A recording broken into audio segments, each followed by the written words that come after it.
और उनके आचरण व्यवहार जो ठीक नहीं थे, मर्यादा का उल्लंघन किया, माइक को तोड़ा, तो इस तरह का कृत्य नहीं करना चाहिए।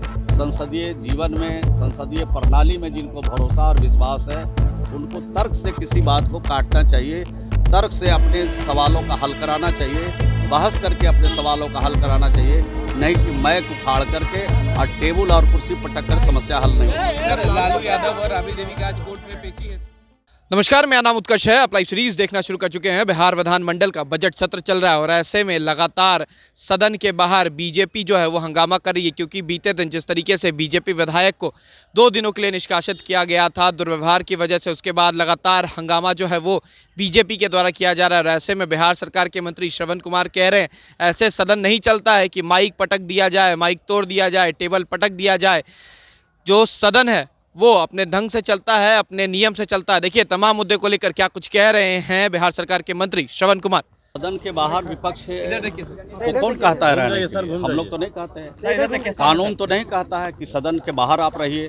कानून तो ये कहता है, बिहार विधानसभा का कार्य संचालन नियमावली कहता है कि चाहे विपक्ष के सदस्य हों, चाहे सत्ता पक्ष के सदस्य हों, सब लोग 11 बजे से सदन में रहें, अल्पसूचित प्रश्न को उठाएं, तारांकित प्रश्न का जवाब लें सरकार से। तो ये तो जो कार्य संचालन नियमावली है उसके हिसाब से सदन के अंदर उनको रहना चाहिए। बैठ रहे हैं, बाइकाट कर रहे हैं, कह रहे हैं कि सदन सही से नहीं चल रहा है, अध्यक्ष जो है वो एक पार्टी का काम कर रहे हैं, ना कि अध्यक्ष का काम कर रहे हैं। देखिए, जो आरोप है बेबुनियाद है, सत्य से उसका कोई वास्ता नहीं है। सदन बिल्कुल नियम से चल रहा है, नियमावली से चल रहा है, और सदन में जो सवाल नियम से पूछे जाते हैं, जो नियमावली से पूछे जाते हैं, वो सवालों का जवाब भी सरकार देती है। अब कोई व्यक्ति अगर 11 बजे शुरू हो और जाकर के कोई सवाल उठाने लगे तो उसका जवाब कैसे सरकार देगी? सरकार के जो नियमावली बने हुए हैं, विधानसभा कार्य संचालन नियमावली, उसके हिसाब से अगर 12 बजे अगर कोई सवाल महत्वपूर्ण है उसको उठाएंगे तो उसका सरकार संज्ञान भी लेगी, उसका जवाब। जो विधायक को बहिष्कार किया गया उनको वापस किया जाएगा, क्योंकि लगातार विपक्ष ने जो कहा है कि जब तक वो वापस नहीं बुलाएंगे तब तक हम लोग सदन चलने ही नहीं। ये तो माननीय स्पीकर साहब ने नियम के हिसाब से उनको निलंबित किया है, और उनके आचरण व्यवहार जो ठीक नहीं थे, मर्यादा का उल्लंघन किया, माइक को तोड़ा, तो इस तरह का कृत्य नहीं करना चाहिए। संसदीय जीवन में, संसदीय प्रणाली में जिनको भरोसा और विश्वास है, उनको तर्क से किसी बात को काटना चाहिए, तर्क से अपने सवालों का हल कराना चाहिए, बहस करके अपने सवालों का हल कराना चाहिए, नहीं कि माइक उखाड़ करके और टेबल और कुर्सी पटक कर समस्या हल नहीं हो सकती। सर, लालू यादव और राबड़ी देवी का आज कोर्ट में पेशी है। क्या राबड़ी देवी का आज सीबीआई कोर्ट में पेशी है, लैंड फॉर जॉब।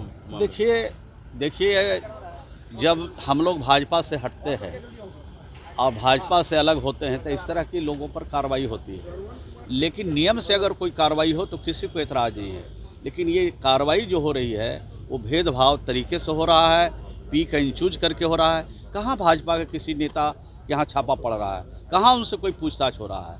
तो इस तरह के कृत्य से जो एजेंसी है उस पर प्रश्न चिन्ह खड़ा होता है। धन्यवाद। तो आपने सुना किस तरीके से श्रवण कुमार का कहना है कि सदन को तरीके से चलाना चाहिए। हमने कब कहा है कि आप सदन के बाहर आएँ, सदन के अंदर आकर बात करें, लेकिन जिस तरीके से उन्होंने दुर्व्यवहार किया है, बीजेपी ने, जो अध्यक्ष हैं वो उनका विशेषाधिकार है, उन्होंने निष्कासित किया है 2 दिनों के लिए। सदन चलाने का मतलब ये नहीं होता है कि माइक पटकना है और टेबल पटकना है। तो देखना है कि आने वाले समय में क्या उन्हें पार्टी से, जिस तरीके से सदन से 2 दिनों के लिए निष्कासित किया गया है, क्या उसको वापस लेते हैं अध्यक्ष। फिलहाल खबर में सिर्फ इतना ही। आप हमारे साथ बने रहें, हमारे चैनल को सब्सक्राइब नहीं किया तो जल्द से जल्द कर लें। बहुत बहुत धन्यवाद।